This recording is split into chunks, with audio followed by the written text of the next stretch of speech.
Oh, and welcome to another edition of All the Horrible Things, Folk Horror Edition. Folk Horror Edition. What the folk?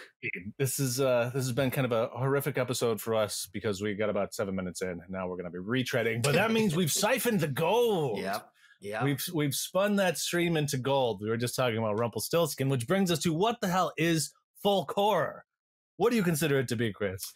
I think folk horror, a lot of the times is based off of, local legends, the history of your people.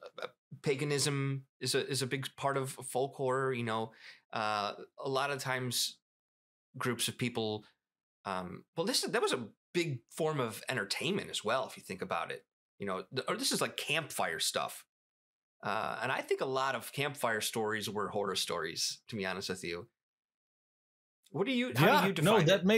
That makes a lot of sense. I hadn't even thought about how ultimately this was one of the only mediums of entertainment for so long. Cave drawings. I completely agree with you. I think it's rooted in lessons, making sure that people have a certain behavior pattern that, avoids trouble. And when we're talking about folk horror, this usually is kind of examining modern day kind of grief and a dread sort of issues that you see popping up in these. A lot of similar tropes in all these folk horror, including, religious / paganist beliefs and animal motifs. And it goes back 100 years. The first folk horror movie is the German film Haxen. Have you heard of Haxen? Only from you. Haxen. What does Haxen mean? Haxen in German, that means the witch. The witch. So this is 1922, and it's interesting because this is like World War I zone when Germany's dealing with some horrific stuff going on. But the only reason I know about it is because it was public domain. Mm-hmm. And 9 years ago, me and a friend of mine in California, we wrote a song called Ghosting, and we used that hacks and we chopped it up into a music video. So I have some very stark images of what goes on in there, including this pretty decent makeup, the devil. Right. It's a pretty good looking devil, honestly, for 1922. And then you have all these other people in it wearing animal masks, similar to what we see nowadays. I don't speak German, so I don't really know what was going on plot wise, other than it seemed like people were selling their souls and getting sacrificed and the like, which is something that always seems to pop up in folk horror too. There has to be a sacrifice. You got to give back to Mother Earth. Well, that was also the beauty of those early silent films, is that a lot of it relied on visual storytelling. I mean, the story they were telling in Haxen was probably in Germany like a very well-known story. And they decided to pick that one because people could just tell by the visuals what was going on. Yeah, it looked kind of Faustian from what I was picking up from it. And you're right. What am I talking about? There was no audio track. No, but there's probably title cards that were written in German. That's true. Yeah. That's a good point. That's very true. But it's definitely interesting to look at because I think you would recognize some of the images yourself because I think they've been used a lot. Oh, I bet. It's kind of a staple. You said that goes back to so when something's public domain, it tends to pop up a lot. Right. Actually, we didn't mention why we're even going this direction to begin with. And we had kind of talked about how this is springtime and you got May Day coming up, which is an event that often appears in these.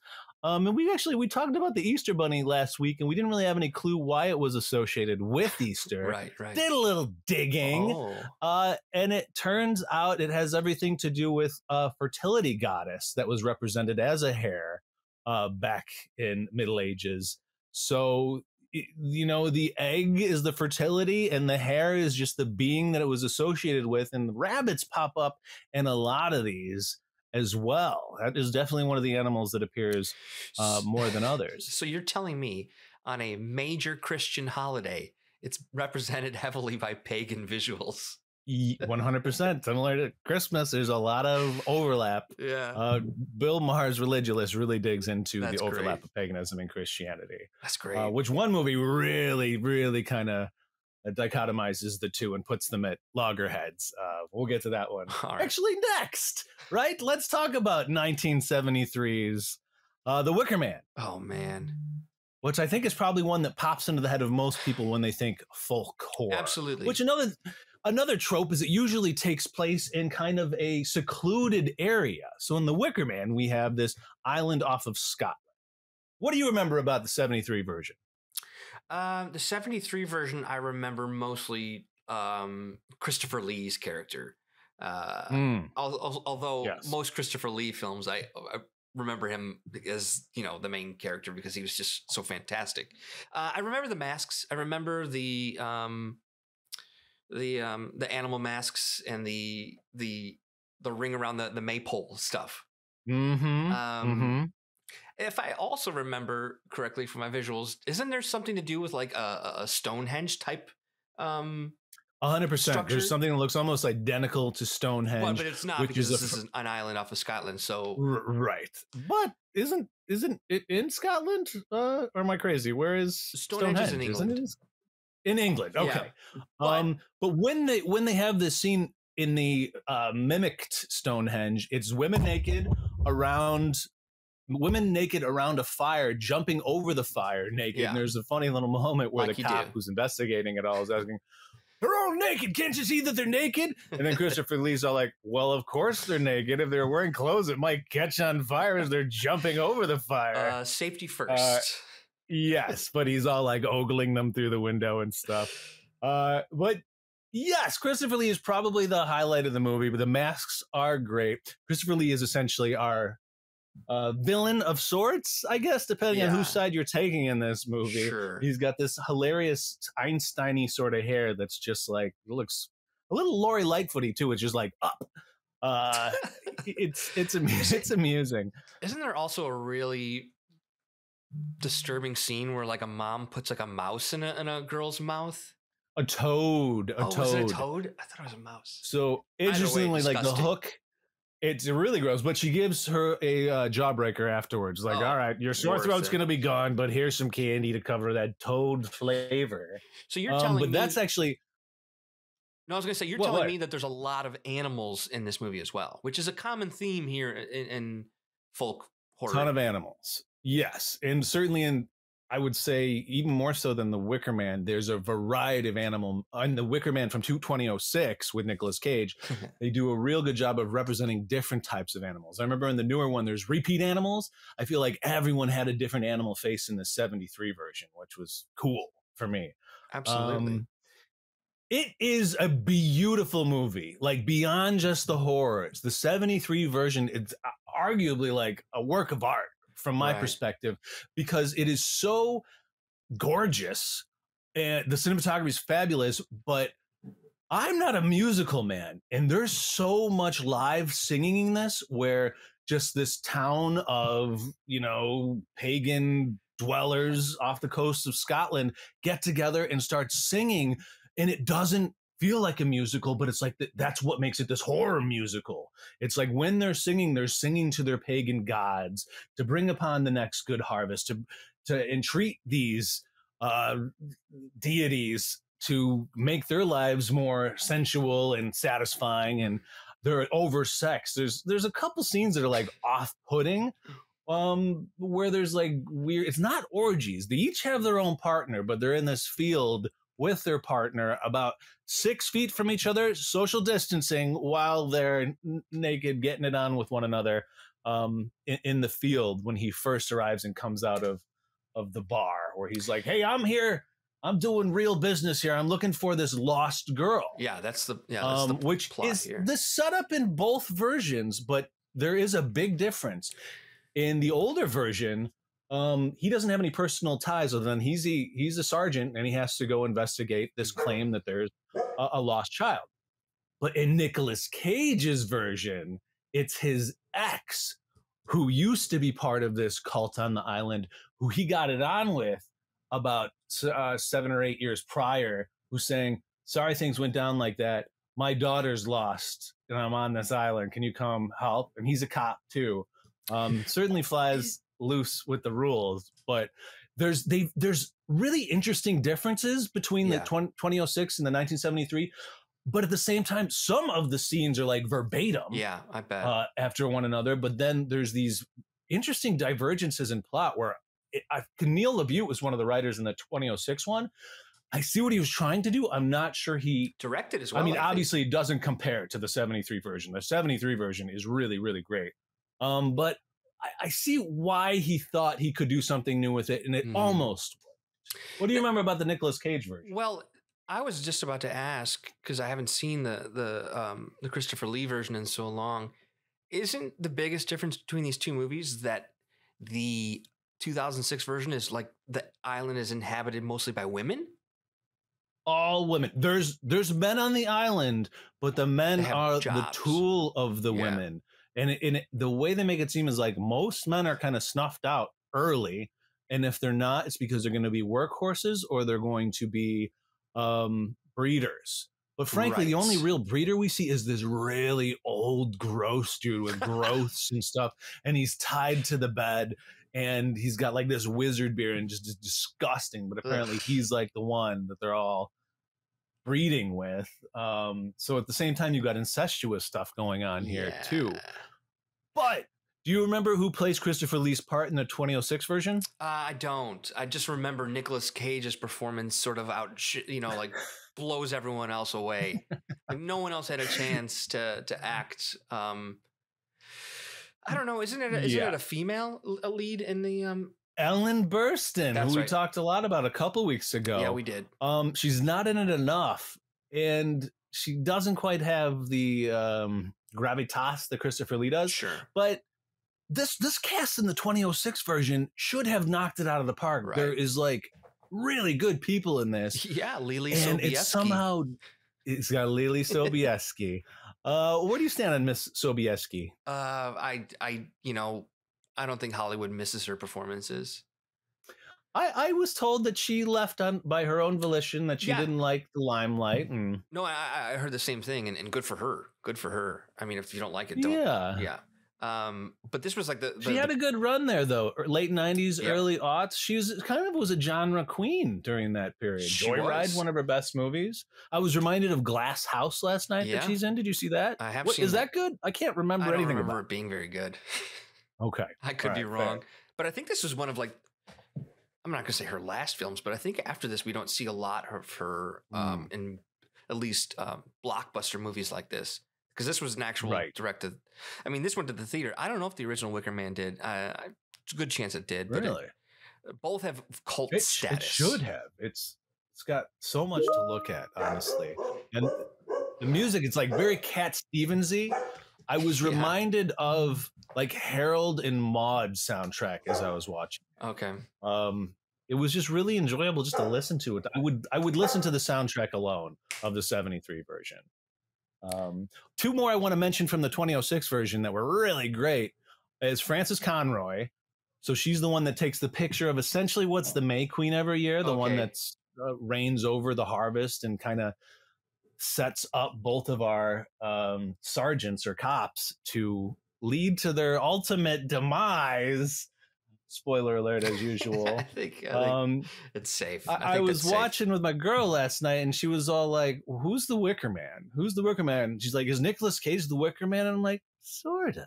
Yeah, sorta. I mean, he becomes one with the Wicker Man eventually. Yes, he does become one with the Wicker Man. So yeah, what I find cool is that they really puppet master the cop when he shows up on the island, first gaslighting him, saying, "Oh, that girl isn't even here," then admitting to the girl being there after he does some digging that they wanted him to do, and like, "Oh yeah, she was here, but then she was burned alive." And then he asks permission of both the headmaster Christopher Lee and then Ellen Burstyn in the newer version, "Can I dig it up?" Like, he's seen so much craziness at that point, but he needs permission to dig up, to exhume the grave of this girl. In the Nicolas Cage version, he finds a doll version of her with like a blacked out face. That's right. In the older version, it's like a hare, a rabbit, which we talked about earlier being very predominant throughout these. But what's really interesting is in the newer version, turns out to be Nicolas Cage's daughter. That's right. There's nothing like that in the older version. No. Maybe so it's his ex that lures him there, saying her daughter's lost. Then she lets him in on the fact that it's his daughter too. Yeah. But do you remember what they get his daughter to do? Because it's diabolical.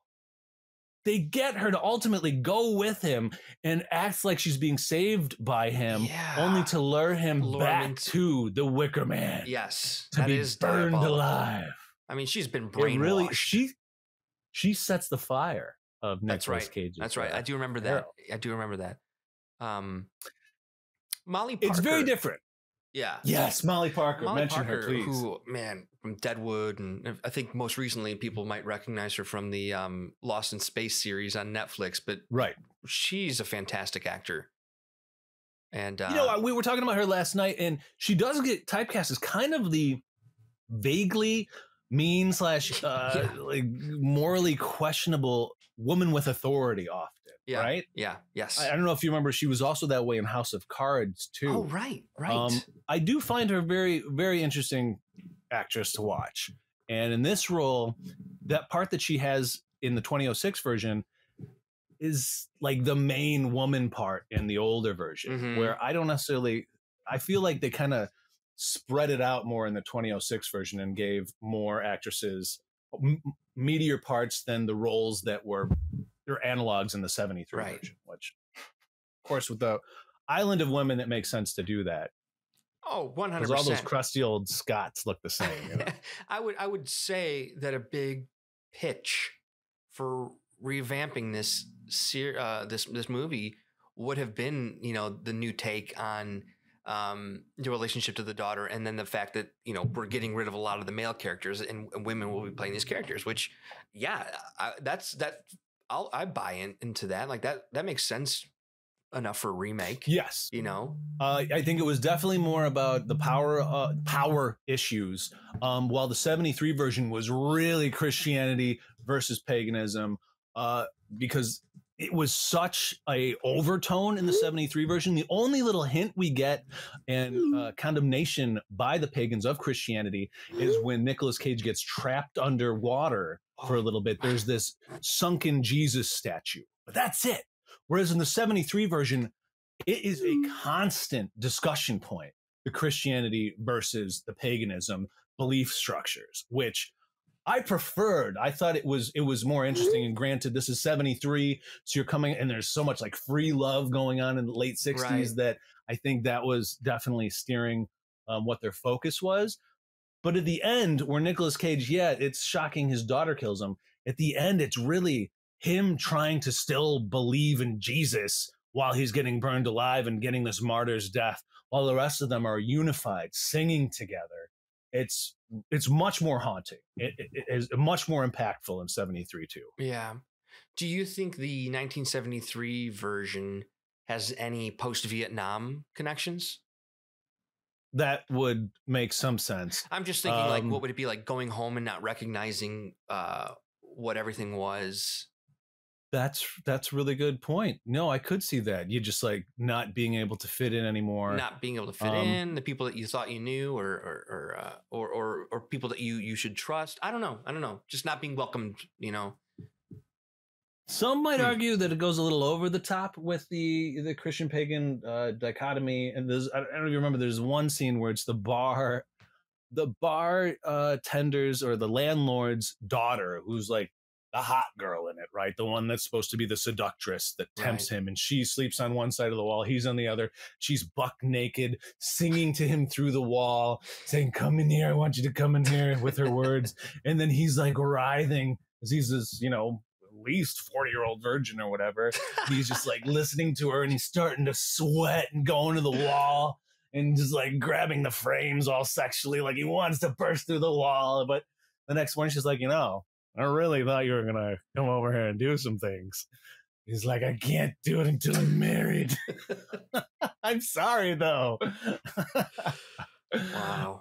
But I liked it. I thought it was funny. And like not comical, more like funny in that I think it sort of was legit for some ideologues. Well, absolutely. That's that whole, free love 70s. Yeah, you're right. It's was not cool with everybody. Wow. Definitely not. But the gore factor in the 2006 is considerably higher. But even then, it's still pretty mainstream and tame. Yeah. I don't think like they were doing anything that was that groundbreaking at all. No. If anything, the most memorable scene in that movie is Nicolas Cage with the bees. Okay. I'm confused because the version I watched, I was waiting for that scene and waiting for it because it has the scene of him running through the bee field or whatever, where all the hives are, where they're harvesting it. But right before they put him in the Wicker Man, I remember there was that scene where they put the cage over his head with the bees in it, and he's like, "Not the bees, not the bees." Yeah. I must have watched like a censored version because that wasn't in the version that I saw. But then I like looked it up on YouTube, and there it was. I'm like, "That's what I was waiting for. This is the scene."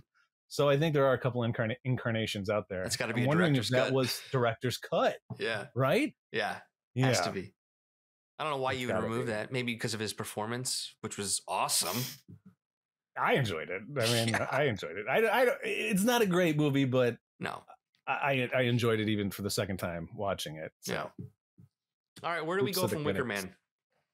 Wicker Man, we are then going to jump up to one that we both have recently watched. I talked about this back in the Icon Showdown podcast. I think it won its year 2011 for the best horror movie that came out that year. We're talking Kill List here. Oh, man. A British film. Very good movie by Ben Wheatley. Ben Wheatley, we have some awesome actors in it. Manskull, this dude, the lead in this, he's been in a lot of stuff lately. The newest thing that he's in is This Flag Means Death. Oh, he is? And I just finished This Flag Means Death. He's the English sergeant that gets accidentally killed in the first episode, and then we meet his twin brother later on. He's got a shaved head in that, and certainly it has a very different tone than Kill List. Do you remember the one with the eye? He gets stabbed by our main character. And then another really great nuanced performance of his is in Years. Have you seen that series on HBO? No, I've not. Only lasted one season, but he's awesome in that.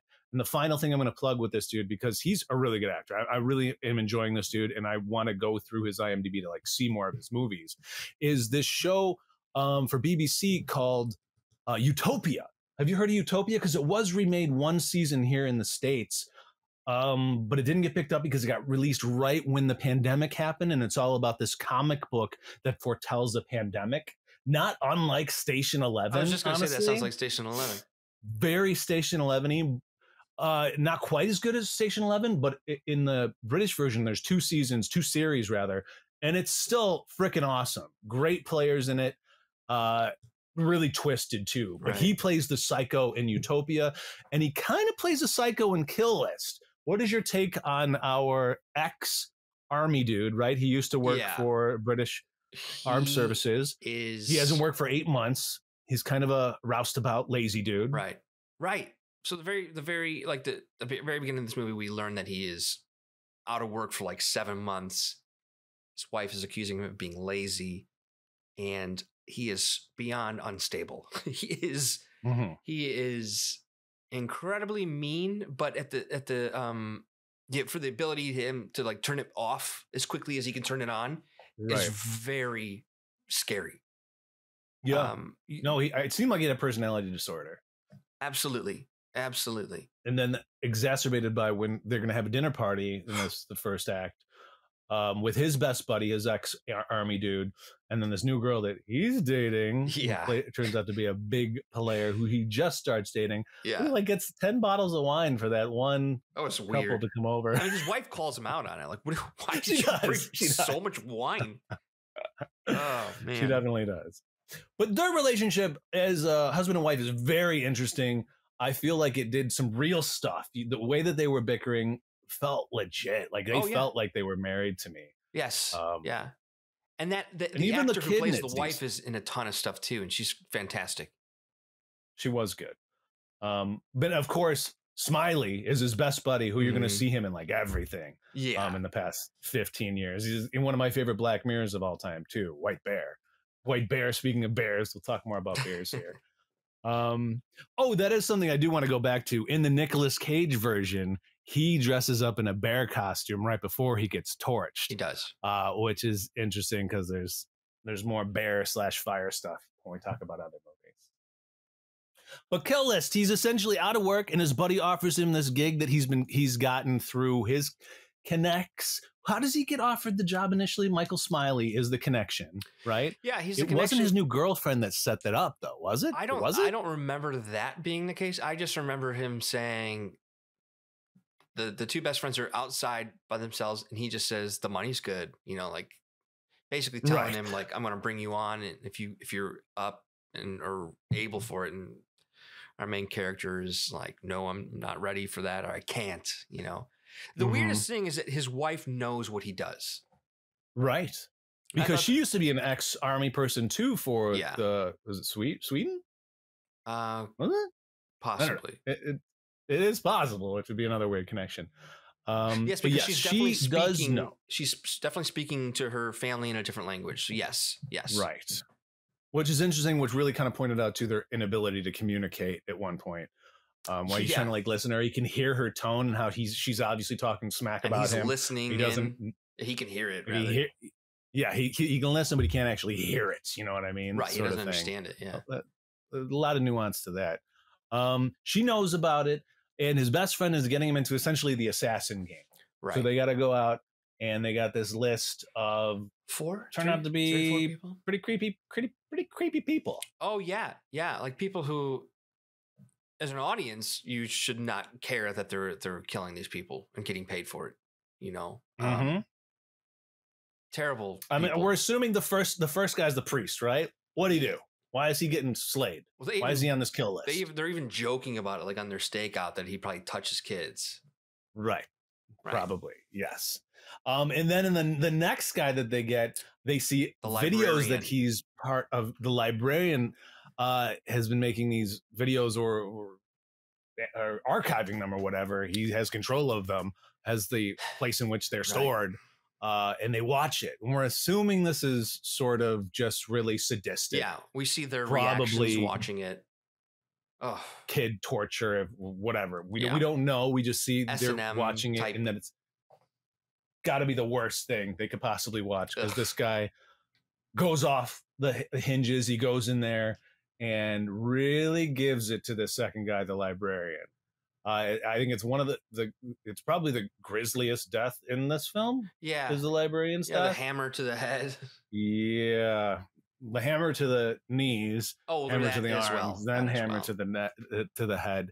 But what's interesting? Do you remember what was really interesting about what happens with these targets right before they get killed, when they see they're about to die? Yeah, they're okay with it. Right. So the very first guy was like, the priest turns around and he's like, thank you. Then the next guy, the librarian, this is an interesting point, because Smiley goes upstairs to get the money from the safe.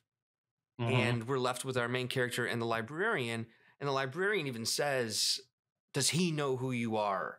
Right. Something along those lines. Like, does he know who you are or what you are? I thought it was who. And then he's thanking him. He's like, I understand that you have to do this, and it's an honor to meet you, or something along those lines. Right. He's like, I'm very glad I got to meet you. Yeah. Beat down, cigarettes burnt into him. Horrifying scene. And then I'm surprised the guy gave up the location of who had filmed these things too, because even though they weren't on his list, now he's desperate to go take out these other guys too, which he does as grisly. You know, he just bashing their head into the wall. And this is where he loses his buddy. His buddy's like, you're going off the rails, man. Right. Why aren't we're led to believe that he's totally okay with this, not just because of the money, but because he's a family man. He has a son of his own. Right. Yes. So as he's doing it for his kid. He's doing it for his wife. Yeah. But I think he's been emasculated for so long now, this 8 months that he's been out of work, and it seems like his wife has been on his case, that is like he's compensating for how he's been embarrassed by her, or felt like not a man for so long. You know, something we didn't mention is that when he first takes this gig for the kill list, he has to, sign with like blood. Yes. And the guy who hires him takes him a pretty nasty deep gash into his palm, which slowly starts to like turn and get infected. Yeah. And his wife actually convinces him by some miracle to go see a doctor. Yeah. And it looks like there's a plant. It's not actually his doctor. The guy won't even look at. Doesn't care about his hand. cares about like his mental state, I guess. Yes. Do you have anxiety? How's your sex life? Can you pop a boner? Are you capable of popping a boner? Yeah. That's all Yeah. We're going to need you. So he's getting infected. He's probably going even progressively more crazy because of these toxins in his blood. And then he's got one more person on the kill list.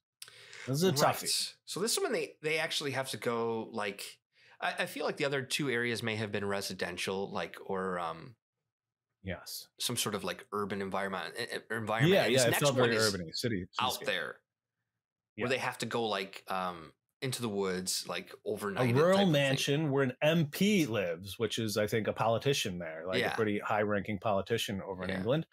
And they like go all out. They stake it out first. They're not rushing in there like they did with the other ones. They're camping there for the night, figuring out how things are kind of like playing out. When then they see this ritual, which is what we'll talk about here in a second. Well, what do you think about this ritual? Because we see a lot of rituals. You see the rituals. The person that is being sacrificed is clearly volunteered for this. You know, like this is the other thing, kind of connected to Wicker Man, where people are just naked. They're just like marching through the woods and they're naked. Natural state. They've got their torches and they're just, like a creepy cult. Yeah. They're Mayday suits. Yeah. And this person who, I thought it was interesting. They don't usually in a type of ceremonial act like this. It's usually like a stabbing or a bludgeoning. Right. There's a noose, right? Doesn't the person? Yes. Yeah. I thought she hangs herself. Mm-hmm. She steps up onto the little toadstool or whatever it is. Yeah, the not very high. Wood.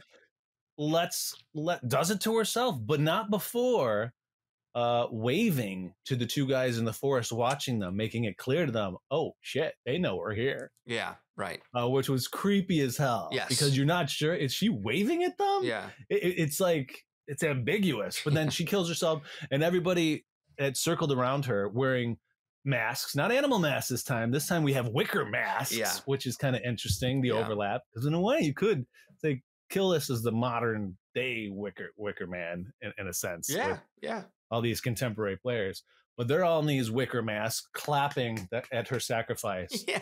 And that's when we got our guys just pretty much opening up with their ARs, with their assault rifles on the crowd, and they start running at them like zombies. Yeah. And not just that, they're screeching. They're making noises to give you some sort of impression that they're not even like acting themselves, or it's more like an animalistic, or pigs being slain, or the animals that were getting killed next to Nicolas Cage in the actual Wicker Man. Because if you remember, there's a bunch of animals there with him that were screeching, and so they are animalistic themselves, and they're all wearing these masks, and they're led back into this like underground tunnel system, which I'm assuming with sewer water was down there too. So you just think about the whole 3D environment, and they're just coming at them, and they're willing to sacrifice themselves to get them, which is so scary in itself, that they have no value of their own life. They're very human, but they're acting like zombies, like they don't realize they're walking into a shotgun shell. They don't try to kill. They don't try to kill our main character. They stab the hell out of Smiley. Oh my goodness, he was holding on to his intestines there. Yeah, that poor guy. So then he has to be put out of his misery by his best buddy. Right. It's hard. It's a hard movie. Like it's a stark movie with really no likable characters. Maybe the kid. You mean you feel sorry kind of for the kid and the mom. Yeah, I think the only likable character is the best friend, who steps in when the son's crying. He's there to comfort him. He's there to comfort his best friend's wife, which upsets him. Okay. He's there to... It should upset him, because I think that kid is his. I think that kid is Michael Smiley's. Yeah. You're probably right. I'm just putting it out there. I remember watching it for Icon Showdown, and that was a hot topic about whether or not he was. And interestingly, I will say, when I discussed this with my friend's girlfriend, interestingly enough, my friend Scott's girlfriend, Christina, she did not like this at all. And I think it's because it is so centered on a guy who doesn't like his domestic life and feels like he's henpecked to death almost, to the point where he has to do things he doesn't want to do. Right. So I don't know. I would be interested to see if there is kind of a gender differential in who finds this more compelling than others, or sex differential rather. I wonder what. So, yeah, I mean, was it the violence, you think, or was it just the overall like mood and just like the anti-family nature of it? I was going to say with the end. Yeah. It's a tough ending. We won't give away the end. Right. Let's just say the end is phenomenal. Yeah. It's so good. Yeah. And I've seen this movie probably 3 or 4 times now, but I missed how there is foreshadowing, real strong, like visual foreshadowing when he's playing with his kid and the mom in a fake sword fight at the beginning of the movie, which comes into play later. It's a really thoughtfully done film, right? Which I wanted to talk to you because you said you've seen another folk horror by this director, Ben Wheatley. Yes, I have seen a couple, really. His most recent film, In the Earth, I wouldn't say it's as obvious folk horror as, Kill List. Sure. But it deals, it's very involved with nature. But his other film, A Field in England, is an interesting movie. Let's just say it's more experimental. And it's a little more difficult to sit through and watch. There's times where it's a bit boring, but then there's times where the action's great. It's just, it's a very particular type of movie. I think he as a director can do 2 very different things. He can make the movies for himself, and I think he can make things that are more mainstream. Like Kill List, I think is yeah. So you're saying his esoteric is not quite as strong. So those are 2 on the list I haven't seen that you have seen. There's 2 other ones. So between The Lair of the White Worm you've seen, which is fairly recent, and The Apostle, or is it just Apostle? Apostle. So what are those 2 about folk horror wise, and which one of the 2 would you suggest? Well, The Lair of the White Worm is very different. It's more of a horror comedy, and it's, I believe, from 1988. And it stars a very young Hugh Grant and a very young Peter Capaldi. And it is about an archaeologist played by Peter Capaldi who is doing a dig in this. He's a Scotsman who comes down to England to dig, to look for this land that these people live on may have been like a Roman villa. So he starts digging and he finds this almost serpent skull. And Hugh Grant plays a very, wealthy landowner who has just come into his inheritance and tries to play the white knight character. He's there to save the day, but he's completely oblivious to what's really going on. The neighbor, this woman, is in fact a serpent. She has these massive fangs, and there's a lot of experimental stuff they do in this movie. It's entertaining. A lot of visual stuff, like one of the girls touches the venom that's. Let me backtrack. The woman who is the serpent sees a crucifix on the wall and is able to spit her venom out of her fangs and almost like an acid type. Oh, nice. The Dilophosaurus style. Yeah, right on the crucifix. Sweet. Later on, the girl who lives in that house sees it and tries to wipe it off and is immediately flashed into this the scene that's happening, and Christ is on the cross. And the Roman soldiers are fighting, and the Roman soldiers are also, raping these women. And this giant snake comes out, and it's wrapping around Jesus on the cross. And in the background, it's like these flames that are being almost projected. It's very interesting and well done. It doesn't seem like the movie had the largest budget. All at the same time, I think it really knows what it is, and it plays into some of the campiness. It's fun. I would say it's a really great Friday night, late night movie to watch with your friends. Nice. All right. But yeah, it's all about the Apostle. The worshipping. That's Lair of the White Worm. Oh, okay, yeah. And what in the Apostle's the other?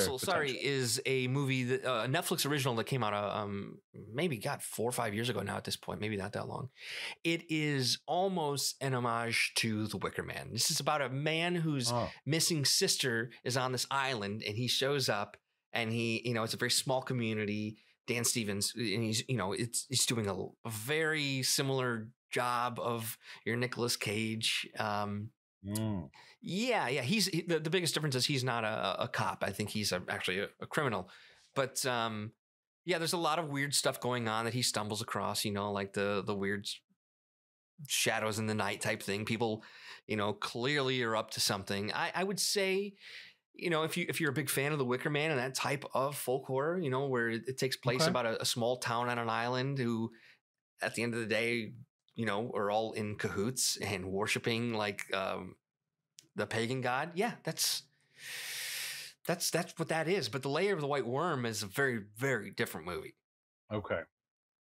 Yeah, well, it sounds like they're both worth watching then. Yeah, they are. They're both enjoyable. I'd say Apostle, maybe too similar to The Wicker Man at times where... Okay. Yeah. Did you watch that HBO show The Third Day from a couple years ago with Jude Law? Because that is also crazy similar to... it sounds like The Apostle and Wicker Man, where you have the outsider going into a small town that is gaslighting him and then feeding him drugs too. I haven't finished it. I found moments really compelling. I want to go back to it, so I don't want to speak too much about The Third Day. But visually, I remember it was really impacting. Yeah. You mentioned that some of these kind of like psychedelic or like dream state or nightmare state, which you touched the venom being interesting. Do you remember the nightmares in the next one we're going to talk about that was a couple years old on Netflix, The Ritual? The nightmares in The Ritual. Because they're amazing. Yes. Like it might be my favorite part about it. Specifically, they end up in this kind of like haunted house cabin, after having a detour when they're these are guys who had lost their friend to essentially a murder, a killing, a mugging, if you will. And the main dude, Rafe Spall, is the actor. He's the bad guy in Jurassic Park Fallen Kingdom. If you remember that. Right. Yeah. Gets like the last dude eaten there at the end. He's actually really good. I like this actor. I think he's really strong. And it was interesting when I first saw The Ritual, I didn't really recognize anybody, but now having gone back, you got this guy, Rafe Spall, and then you also got the young butler from Downton Abbey, who's awesome. It's probably one of my favorite characters in Downton Abbey, the black-haired young butler guy. Yeah. And he's seemingly like the leader of the pack, but when you expect the wounded friend to die first, and then you have this kind of like alpha male character, the first to get splayed and put in tree branches by this, what would you call it? What kind of creature is this in The Ritual? I say it almost feels more like a Native American folklore, like Wendigo-y. It's Wendigo-y. I was going to say that, it's some sort of massive deer with antlers, but it's much more, I don't know. It's like part deer, like a wooden deer, but with like a human body, a headless human body as its front, and then like where the arms would be drooping down, a human body like upside down too. Yeah. There's like this dark little cove that it's its face, and you see these little two glowing eyes in it. It's a pretty horrifying looking creature. Absolutely. But this one, I love this movie because it's all about grief and how they're going on this Swedish hiking trip because it's what their friend wanted to do, who had got killed the night that they were talking about what they were going to do for their lad's trip together. And instead of Vegas, he wanted to do this. He wanted to go to Vegas. Killed that night. Right. So it's like an homage to him that ends up getting 3 of the 4 of them killed, of course. And the most upsetting thing is they all turn on each other, like they do. This trip is supposed to be about honoring a friend and their friendship. And they end up, I think the guy who sprains his ankle, sort of loses it first. Yeah, he was the liability. He's essentially the one that got them all in trouble to begin with. Yeah, there's always a weakest link. Well, to me, I compared this to when I was watching it again. It's Jaws in the forest, because you really don't see this thing very much, but it's there. You hear it. You see the movement. And also has some Blair Witch isms to it, when they find all the I forget what they're called, like the totems and the artifacts, the witches, the markings on the tree, the etchings on the walls, on the trees rather, and on the walls of the haunted cabin. It's just got such a good mood about it. I'm glad I revisited it, because I forgot how awesome it actually is, and there should be a follow-up, because we still got our main character. It is such a great example of also like a folk tale about these guys just walking into the woods. You know, it's like the one of the messages I imagine people would tell their kids scary stories about the woods because they didn't want them going there at night. Right. And they literally have to cut through the forest like it's a shortcut. Yeah. Shortcut to death. That's right. Speaking of living in the woods, let's jump ahead and talk about The Witch and You're Not Alone. Specifically, let's start with You're Not Alone because this is a brand new movie. We talked about it on our preview of horror films that were at Sundance. And I just saw it in the theater, and you just recently caught it on demand. Yep. And we have Noomi Rapace in a transfiguring witch film. What was your take on it? I really enjoyed it. I think it's one of those movies that has so many things going on, though, that I mean, when you look at it overall, I think it's mostly about like the circle of life and the cycle of life. Right. It is. It's actually cyclical in nature. The way the scenes start and end, it's cyclical. Very well done in terms of production value. Yes. Yeah. I thought just storytelling. I thought it was really, really cool. I really like how the introduction of the witch was terrifying. The introduction. She's Freddy Krueger woman situation, yes, right? She really is. She really is. But the start of this movie really pulls you in. Like you've got this camera following. Well, first you hear the sound of like this cat being, you know, murdered. But then you follow the camera and like you feel like you're in the cat's point of view, and then you show up in this house. This woman is alone with her baby, and then she turns her back for a second, turns around. There's the witch. There's the witch, and it's unclear what the witch wants to do with this baby. No matter what, it's going to be nefarious, though. And the mother shows up and essentially tries to bargain with her. Come on, don't take this thing away from me. At least let me have it till she's 16. Because what you're going to want to deal with a baby? Who wants to deal with a baby? You know, not only that, diapers. You know, that's there's no diapers back then. She says, you know, if you wait for this girl to come of age, she can take care of you when you get old. And the witch, this you find out later. I mean, this witch doesn't age. You know, she's like an immortal. So she goes along with it. You know, it's almost like a game, like something for her to do to pass time. Which I loved. This is one of my favorite parts about what's going on with the lore in this one is that witches have the capacity to turn one woman, just one woman, into a witch. Yeah. Into what they are, with the scratch, this really iconic little scratch in the chest, which then ends up being the spot in which they can kind of open up like this gash in their chest to then stuff the viscera of that in which they've killed to then become that person or animal right themselves. Right. Which was, I'd never seen it before. This was something new. It was really, really inventive, really creative way. Also, they don't need to necessarily, they don't like just come out and tell you what it is. It's sort of like they leave a trail for you to follow, literally and figuratively, to like how it happens and how it works. But they do it so well too, because ultimately the mom is able to bide 16 years for the kid. Yeah. But the witch is like, you think you're gonna get away with a deal like that? I'm taking the kid's tongue. So she snatches the tongue out of the baby, which is just horrific. Yeah. Then the mom kind of like holds her up in a cave for that 16 years. I was just gonna say, one of the most cruel things in this movie is ultimately what the mom does to the kid. What this woman decides to try to protect her kid. She shuts her off from the world, locks her up. Well, there's a door on this cave, which is great, by the way. There's like you hear the door opening and closing. There's hinges. That this woman, to protect her daughter, makes her a prisoner. Which there's another weird theme of this movie, which the witch refers to her later. Like of course, you would choose prison because that's all this girl knows. Right. Yeah, she knows nothing. Doesn't have the capacity to communicate or really understand language very well, other than what her mom has said, which is essentially stay here, here, don't go out there. No communication skills. I liked how they pulled off the witch coaxing her out, though.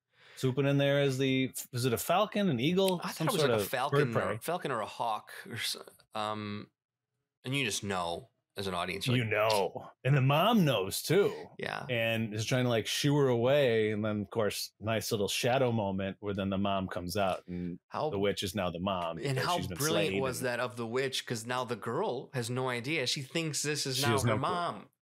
And she's like, I wish Whisper Mom would come back. Exactly. Yeah, no, I thought it was really interesting the way that they played with female dynamics, like specifically mother-daughter relationships, and then like not necessarily mother type figures, like authoritative female figures over another female. The way that they were dealing with those sort of bonds and expectations, I thought was really fascinating, especially when the witch is like, man, you suck. You do this on your own. I'm abandoning you. Yeah. Which essentially is what gets into the good part of the movie for me. It's when she's learning what humanity is through the eyes of other people who are in the system. First as Numi Rapace, and then through the eyes of a man, and then through the eyes of a young girl. That she got to have that childhood she never actually had. Yeah. And this is the moment where she's like, I didn't realize could be as good as this. Like, this is where it's at. Childhood's where it's at. And she actually has a second chance. Another big theme here. She has a second chance on a life that she was denied. She gets to learn from people who care about her. She didn't have that either. I really was surprised that this movie was directed by a man when... Me too. When so many of the messages in this, especially in this time period, was that this is the job of a woman. This is what a woman's supposed to do. You're supposed to be a wife. You're supposed to please your husband. You're supposed to stay quiet.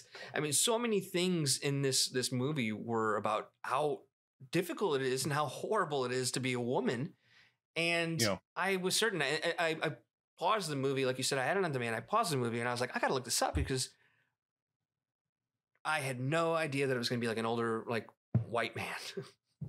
Yeah, no, it was shocking. Yeah. His capacity to have perspective like that was startling. I will say, while I really enjoyed the movie, I don't think I'm going to be watching it again anytime soon. I know I will watch it again down the line, but it's not something I feel like it itself was a little draining in the same way the witches kind of drained the energy of those that she overcame. I felt a little drained after this film myself. Yeah. It felt very much like an A24 film, which is like The Witch. And also another movie I wanted to kind of compare to where I liked it, but I don't need to watch it any time again soon, which was Lamb, you know? Yeah, 100%. It had very similar tone to Lamb. Yeah. She picks those ones. It's like really impacting. You're never going to forget them. Numi is what we're talking about. Picks fantastic roles. Yeah, she really does. She's doing some great portrayal as I guess as a mute woman, like she was portraying a young girl inside of her who was learning how to see the world through. Yeah, it was really trying to understand humor, power dynamics. My God, those scenes were really beautiful. Yeah, she's trying to figure out like when to laugh. It was heartbreaking. Yeah, no. You gotta give it to her. Let's briefly talk about The Witch, because I do feel like there's a cast in our future that is just like ranking witches, right? Yeah. And The Witch is one of those ones we could talk about forever.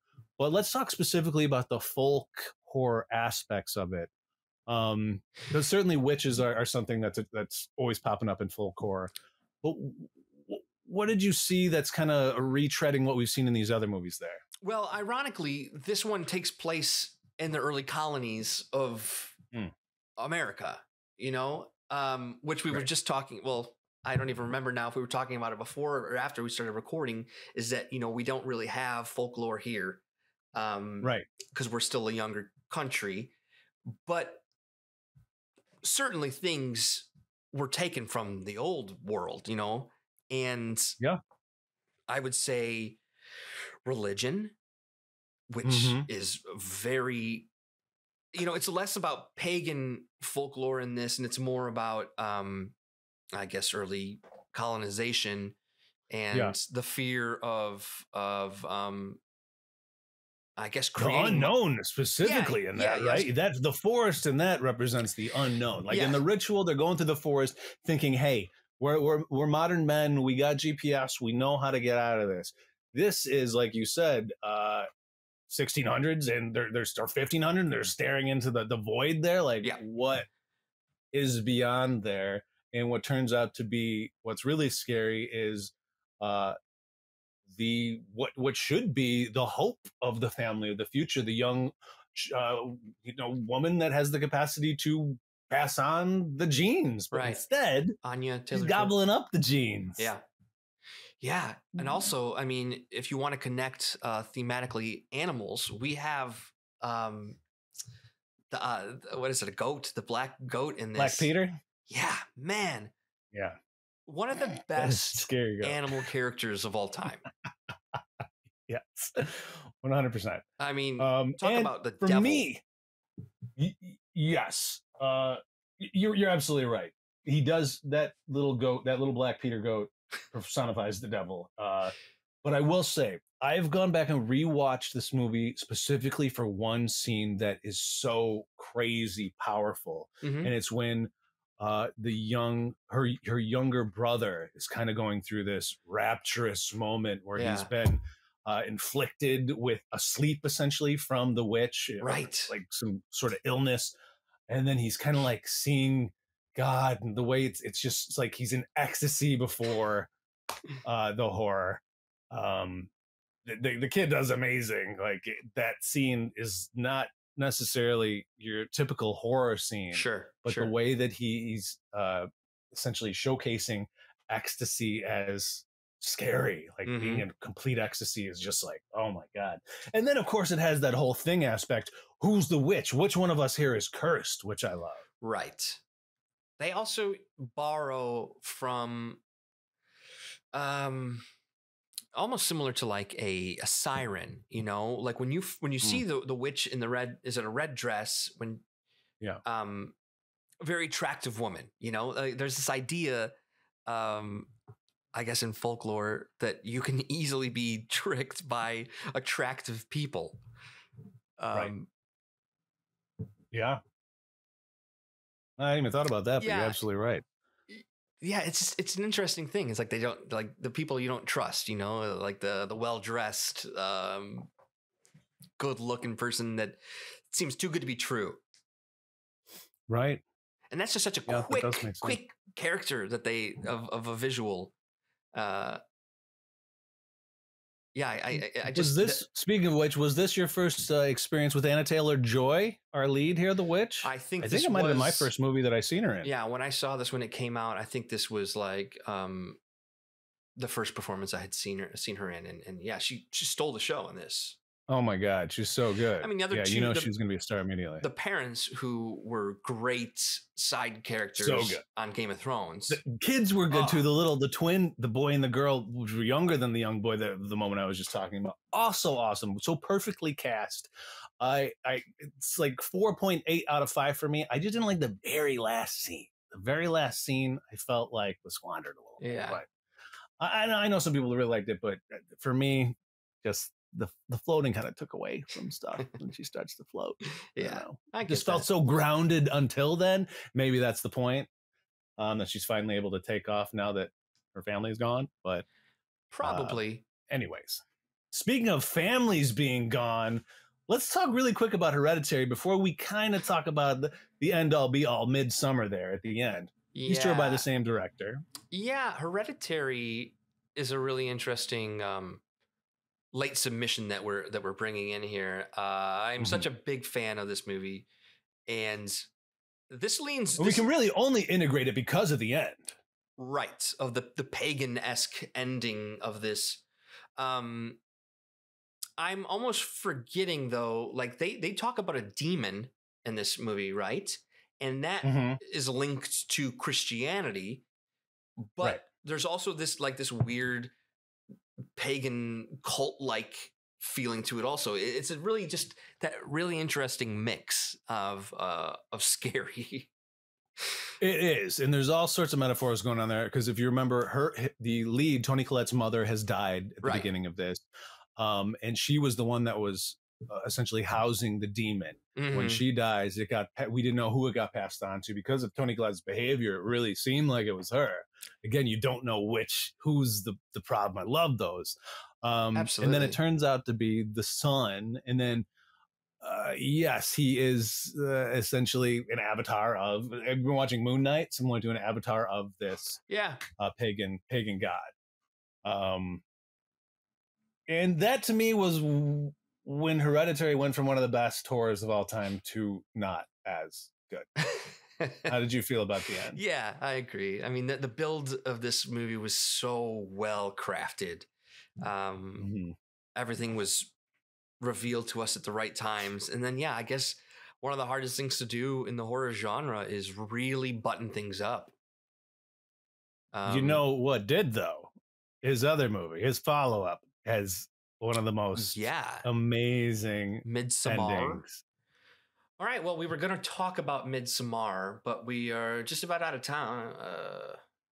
What are we at? An hour and 16? So we were going to talk about Midsommar, but it looks like we're out of time here. We're trying to be conscious of of how much audio people can consume of the two of us. So that was us talking folk. Stay alive, people.